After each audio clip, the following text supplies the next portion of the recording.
Hello guys, this is Vishwajeet from systematic English speaking channel में आप सभी का स्वागत है। आज मैं आपके सामने मटेरियल नाउन लेकर आया हूँ। तो देखिए, मटेरियल नाउन नाउन तो मटेरियल नाउन किसे कहते हैं, इसका भी डिफिनीशन होगा। एनी मटेरियल और सब्सटेंस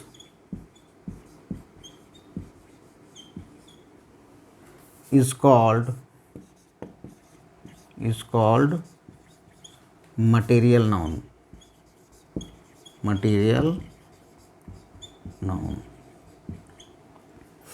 तो सब्सटेंस तो आप लोग जानते हैं, सब्सटेंस आप लोग सब्सटेंस पढ़े होंगे केमिस्ट्री में। सब्सटेंस का मतलब होता है पदार्थ।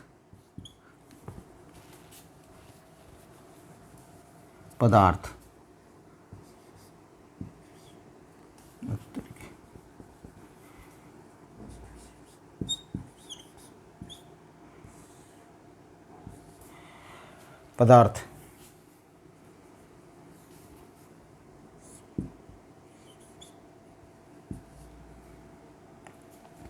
तो सब्सटेंस में क्या क्या होता है? Solid, liquid, gas. ये तीन तरह का आपका पदार्थ होता है। इसी से आप सब कुछ समझिएगा जब मटेरियल नाउन क्या होता है। तो सॉलिड में क्या क्या चीज़ हो सकता है? सॉलिड में देखिए, जितने भी ठोस चीज़ हैं, ठोस, द्रव और गैस। इसका मतलब होता है ठोस, इसका भी हिंदी समझ लीजिए। इसका मतलब होता है तरल पदार्थ, और इसका मतलब गैसीय,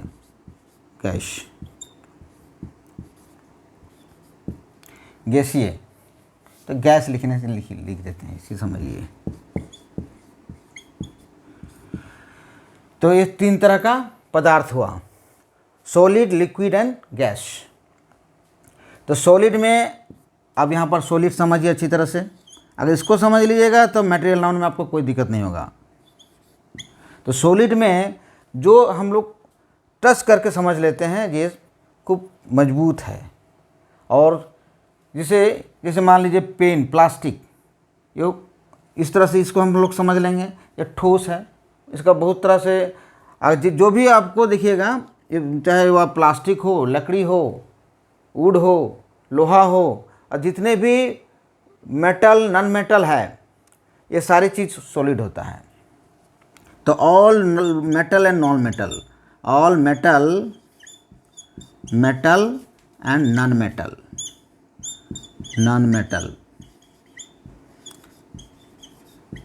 तो धातु और अधातु, धातु तो अब जन्म में करते हैं 108 ठो है। और नॉन मेटल, अब जो भी है नॉन मेटल, जैसे प्लास्टिक को नॉन मेटल में गिना जाता है। प्लास्टिक, लकड़ी, ये सब आपका नॉन मेटल हैं। और जितने भी धातु हैं, सोना, चांदी, और भी है जो डायमंड, ये सारी चीज़ होते हैं, कॉपर, जो भी है मेटल हैं। तो मेटल में क्या क्या आ सकता है? तो 2-3 ठो उदाहरण दे देते हैं। जैसे कॉपर है, कॉपर हो गया, गोल्ड हो गया,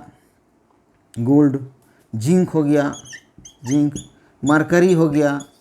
इस तरह से देखिएगा, ऑल मेटल्स हैं ये सब, ऑल मेटल्स। और नॉन मेटल में से वुड हो गया, प्लास्टिक हो गया, और डॉट। और देखिए, ये हो गया आपका सॉलिड, और यह है नॉन मेटल सॉलिड में आ गया। आप लिक्विड में देखिए, लिक्विड में क्या क्या आ सकता है? लिक्विड अगर इसी को हम लोग लिक्विड कर दें, कॉपर को गलाकर, तो तरल पदार्थ हो जाएगा। लेकिन लिक्विड अपने आप में भी तो है। तो जैसे मान लीजिए वाटर एक लिक्विड है, वाटर। वेल एक ठो लिक्विड है, वेल।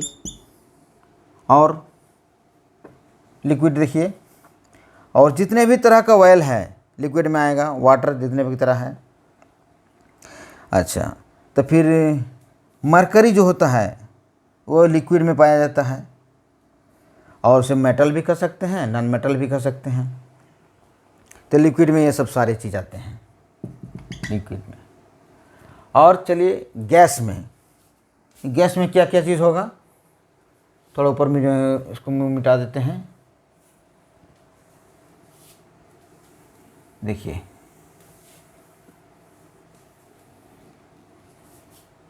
गैसीय में, देखिए गैस में क्या चीज़ आ सकता है। तो जितने भी तरह का गैस है, जैसे ऑक्सीजन, हम लोग ऑक्सीजन लेते हैं, O2 ऑक्सीजन लेते हैं, कार्बन डाइऑक्साइड छोड़ते हैं तो हाइड्रोजन गैस होता है, मीथेन होता है, मीथेन CH4, उसी तरह से इथेन है, डॉट डॉट डॉट। तो बहुत सारे गैस हैं। ये सब आपका मटेरियल नाउन हुआ। तो मटेरियल नाउन, और ये सब सारी चीज़ कॉमन नाउन भी कर सकते हैं। इसमें कॉमन नाउन के भी तरह ये यूज होता है, मटेरियल नाउन के भी तरह यूज होता है। जैसे water is indispensable for every living being. तो हम लोग वाटर को देखिए इसके साथ कॉमन नाउन की तरह भी यूज़ करते हैं, कि जहाँ पर अब क्योंकि सिंगुलर नाउन की तरह यूज होता है, और इसलिए इसे कॉमन नाउन भी कहते हैं।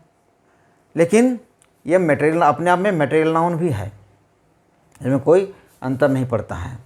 हर चीज़ मटेरियल नाउन से ही कॉमन नाउन बना है। और इसके बाद इसमें और भी एक तरह से समझ सकते हैं। इसका अगर स्क्रीनशॉट थोड़ा सा लेना है तो ले लीजिए।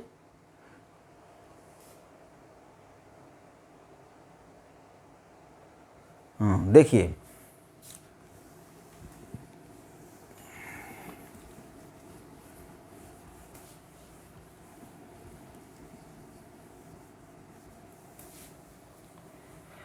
जैसे आप कहिएगा जी व्हीट क्या है, व्हीट, राइस,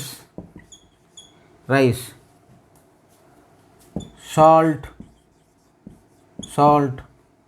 शुगर, ये सब सारी चीज़ क्या है।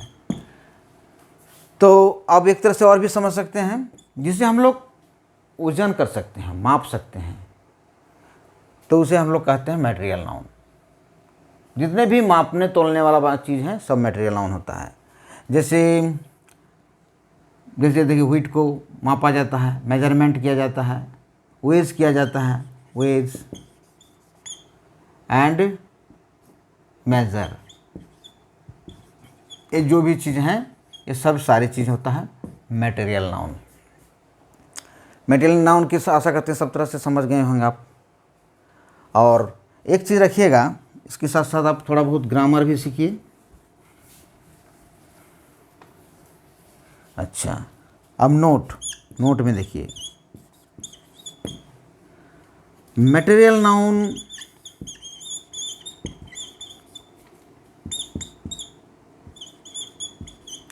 is always used as singular noun।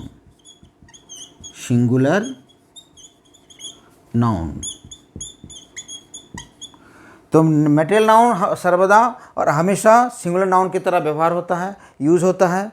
अगर नाउन सिंगुलर हो तो वर्ब भी सिंगुलर होगा, ये आपको अच्छी तरह से याद रखना है। Where noun is singular, verb is equally singular according to the syntax. So remember this, it is always used as singular noun. For example, rice is our staple food।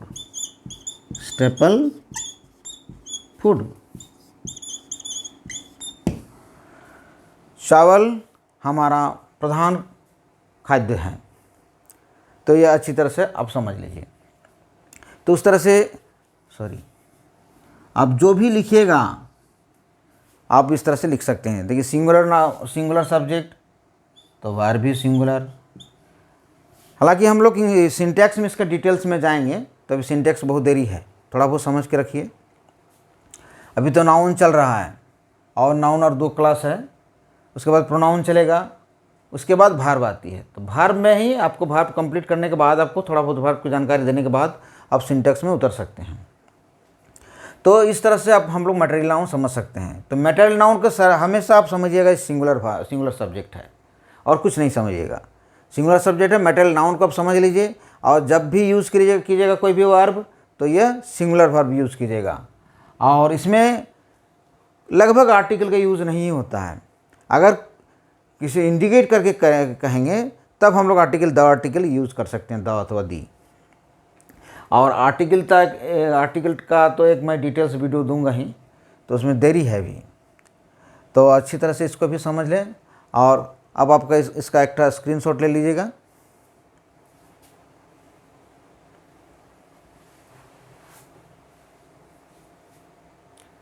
Okay guys, आज मैं इतना ही आपको noun के बारे में बतला चुका हूँ, और इसे अच्छी तरह से याद करके आप हर दिन सीखिए, क्योंकि अगर एक दिन में अगर हम पूरा नाउन बतला दूँ तो और भी सब्जेक्ट का आपका बोझ है, उसमें थोड़ा दिक्कत हो सकता है। इसलिए मैं विशेषकर बच्चों की ओर ध्यान रखकर थोड़ा मैंने एक एक करके सिखाना शुरू किया है। और अगले दिन आशा करता हूँ मैं मटेरियल नाउन रह गया है, मटेरियल नाउन एब्स्ट्रैक्ट नाउन एक एक करके सब सिखा दूँगा। तब तक के लिए धन्यवाद, खुश रहिए।